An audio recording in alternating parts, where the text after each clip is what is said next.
হরে কৃষ্ণ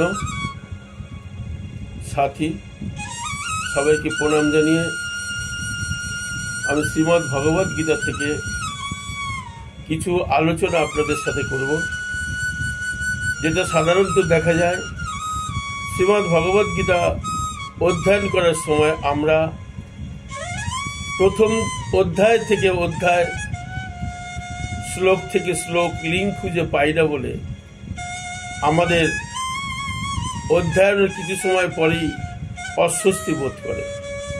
যাতে সেই অস্বস্তি না হয়, আমরা একটা শ্লোক থেকে শ্লোক, একটা অধ্যায় থেকে অধ্যায় আমরা সঙ্গতি খুঁজে পেতে পারি, সেই বিষয় নিয়ে আমি আপনাদের সাথে আলোচনায় অংশ নিচ্ছি। আজকে আমি শ্রীমদ্ ভগবদ গীতার প্রথম অধ্যায়ের বিষয় নিয়ে আলোচনা করব। শ্রীমদ্ ভগবদ গীতার প্রথম অধ্যায়ের নাম বিষাদযোগ। এই অধ্যায়ের সার কথা কি?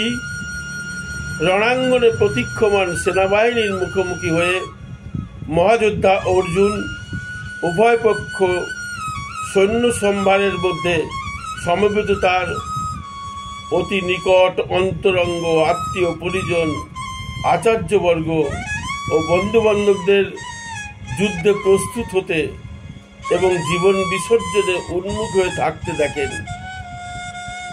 তাতে শোক ও দুঃখে কাতর হয়ে অর্জুন শক্তিহীন হয়ে পড়েন, তার মন মোহাচ্ছন্ন হয়ে পড়ে, তিনি যুদ্ধ করার সংকল্প পরিত্যাগ করেন।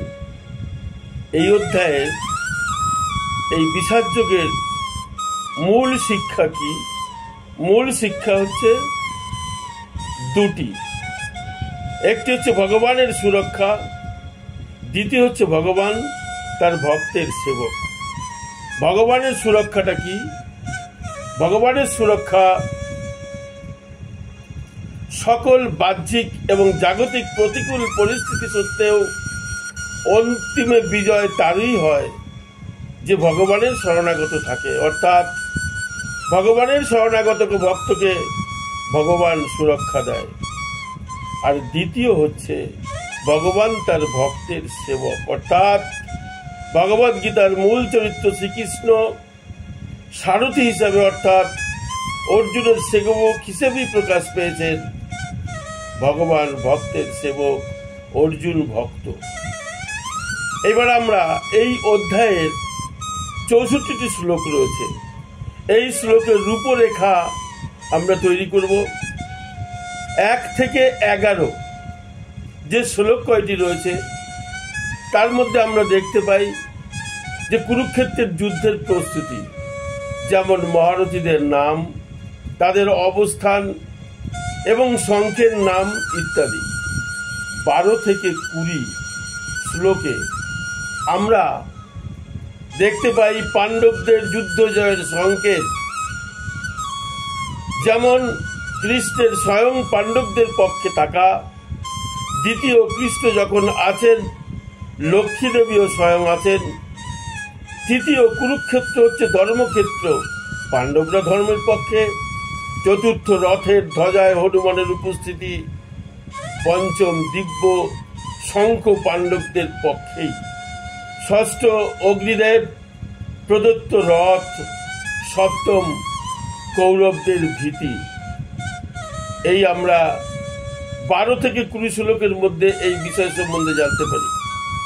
তারপরে 21 থেকে 27 শ্লোকের মধ্যে কৃষ্ণের ভক্ত বাৎসল্য প্রস্ফুটিত হয়েছে, যেমন অর্জুন বলার সঙ্গে সঙ্গেই দুই পক্ষের মধ্যে রথ প্রতিস্থাপন শ্রীকৃষ্ণ করেছেন। তার পরবর্তীতে 28 থেকে 46 শ্লোক, এই শ্লোকের মধ্যে আমরা অর্জুনের যুদ্ধে না থাকার কারোর জন্যে 5টি যুক্তি, এই 19টি শ্লোকের 28 থেকে 46 শ্লোকে, অর্থাৎ এই 19টি শ্লোকের অর্জুনের যুদ্ধ না করার 5টি যুক্তি আমরা প্রথম অধ্যায়ে দেখতে পাই। প্রথম অধ্যায়ে পার্ট 1 হিসাবে আমি এইখানেই ক্ষান্ত করলাম। পরবর্তী আগামীকাল পার্ট 2 হিসাবে আমরা অর্জুনের যুদ্ধ না করার যে বিষয় 5টি আমরা আলোচনা করব। হরে কৃষ্ণ, সবাই ভালো থাকুন।